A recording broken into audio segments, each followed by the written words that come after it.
नमस्कार, मैं डॉक्टर रवि राय आप सभी दर्शकों का हार्दिक स्वागत करता हूं। प्रिय दर्शकों, इस कार्यक्रम में बात होगी जन्म कुंडली में निर्मित होने वाले चतुर्मुख योग के बारे में।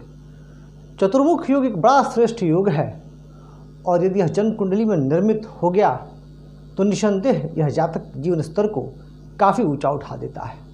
बहुत अच्छा राजयोग है, पर इस पर बात कम होती है, लेकिन आपको यह जानना चाहिए। साथ ही जो लोग ज्योतिष सीख रहे हैं या जो फलादेश करना चाहते हैं उनके लिए भी यह बड़ा उपयोगी सिद्ध होगा, क्योंकि जब हम फलादेश करते हैं तो हमें बाकी चीज़ों के साथ साथ इस बात का भी ध्यान रखना चाहिए कि कौन से योग बन रहे हैं, कौन से राजयोग बन रहे हैं, उनका समय कब आ रहा है।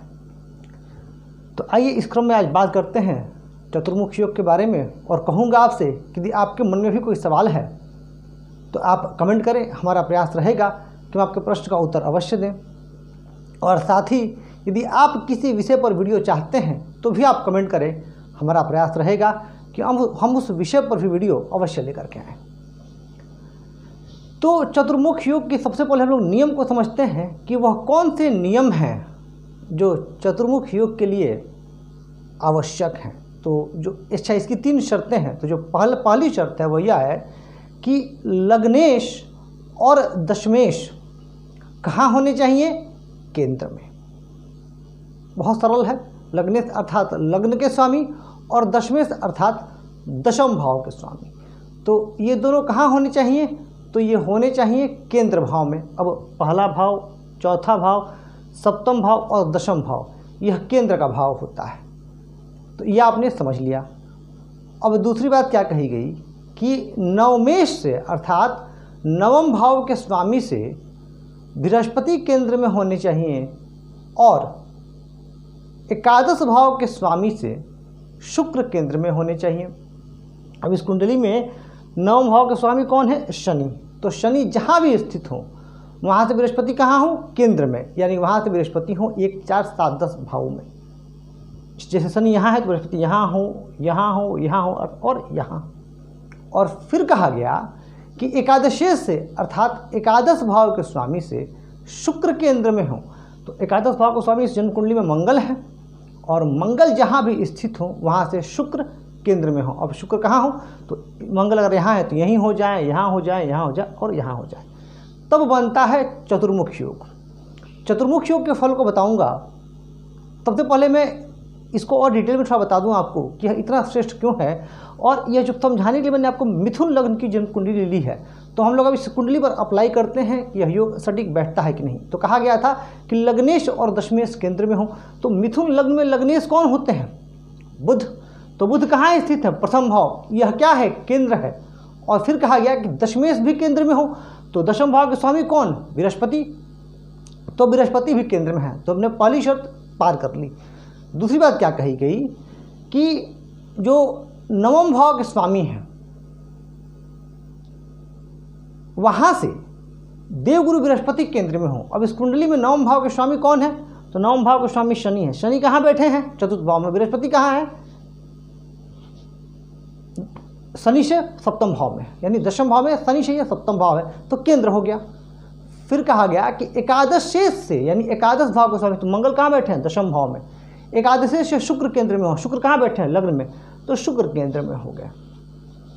अब इस योग के विषय में कहा गया कि चतुर्मुख योग जिसकी भी जन्म कुंडली में निर्मित होता है, ऐसा व्यक्ति निसंदेह बहुत धनवान, विख्यात, अपने कार्य में माहिर, ऐसे व्यक्ति पर माँ लक्ष्मी की विशेष कृपा, और ऐसे जातक अपने जीवन काल में बहुत उन्नति करने वाले होते हैं। चतुर्मुख योग जातक को सफलता की ऊंचाई देता है, और चतुर्मुख योग में जन्म लेने वाला जातक उत्तम वक्ता होता है। ऐसे जातक जिस भी फील्ड में हो, चाहे नौकरी में हो या बिजनेस में हो, अपनी सफलता के झंडे गाड़ते ही हैं और इनका वर्चस्व स्थापित रहता ही है। यानी जहाँ भी जाएं इनका वर्चस्व रहेगा। जिस भी फील्ड में रहें ये टॉप पे रहते हैं। अब यहाँ पर सबसे ज़रूरी ये हो जाता है कि चतुर्मुख योग जिन ग्रहों से बन रहा है उन ग्रहों में बल होना चाहिए। जैसे लग्नेश यहाँ, तो अब देखिए, अब जैसे मैंने ये उदाहरण क्यों लिया, अब यहाँ जो चतुर्मुखी योग बन रहा है वो बहुत शक्तिशाली चतुर्मुखी योग है, क्योंकि लग्नेश लग्न में ही हो गए। अब जब लग्नेश बली तो कहना ही क्या, बहुत सारे राजयोग ऐसे ही फलित हो जाते हैं, और दशमेश भी दशम भाव में ही है, तो बहुत शक्तिशाली यहाँ चतुर्मुखी योग बन रहा है। और अच्छा, नौमेश और दशमेश का संबंध भी बन जा रहा है, शनि का और बृहस्पति का परस्पर दृष्टि संबंध, तो वहीं दशमेश लाभेश का भी संबंध बन जा रहा है। और शुक्र इस जन्म कुंडली में स्वामी कहाँ के हैं, तो शुक्र स्वामी इस जन्म कुंडली में पंचम भाव के, और पंचमेश लग्न में बन जा रहे हैं, तो लग्नेश पंचमेश का भी योग बन जा रहा है। तो अगर मिथुन लग्न में किसी की पत्रिका में ऐसी स्थिति बने तो निसंदेह फिर ऐसा जातक अपने जीवन काल में बहुत श्रेष्ठ सफलता प्राप्त कर सकता है, इसमें कहीं से कोई संदेह नहीं है। पर वहीं अगर चतुर्मुख में ग्रह केंद्र में है परंतु नीच के हो गए या फिर पाप ग्रहों के साथ हो गए, नवमास दशमास डिविजनल चार्ट में उनकी स्थिति कमजोर हो गई, फिर उस अवस्था में ग्रह उतना अच्छा फल नहीं दे पाएंगे। परंतु यदि शुद्ध तरीके से चतुर्मुखी योग किसी जन्म पत्रिका में लग गया तो निसंदेह ऐसा जातक उत्तम वक्ता, सफल व्यवसायी हो सकता है, नौकरी में हो तो उच्च पद पर हो सकता है, विद्वान होता है, विद्वानों द्वारा पूजनीय भी होता है, और ऐसे जातक की कार्यों की चर्चा सबके द्वारा होती है, अर्थात यह पॉपुलर, चर्चित और प्रसिद्ध व्यक्तित्व होता है। बहुत ही श्रेष्ठ स्थिति चतुर्मुख योग यदि जन्म पत्रिका में है तो कहने की आवश्यकता नहीं कि जातक जीवन काल में बहुत तरक्की करेगा। तो प्रिय दर्शकों, ये था चतुर्मुख योग। बड़ा सरल योग है, बस 3 शर्तें थीं जो आपने समझ लिया। और कहूँगा आपसे कि जिस तरीके से आपका प्यार और स्नेह मिल रहा है, मैं आप सभी को धन्यवाद देता हूँ, और कहूँगा कि इसी तरह चैनल को सब्सक्राइब करें और वीडियो को लाइक और शेयर करके हमें अपना प्यार और स्नेह देते रहें। इस कार्यक्रम में बस इतना ही। धन्यवाद।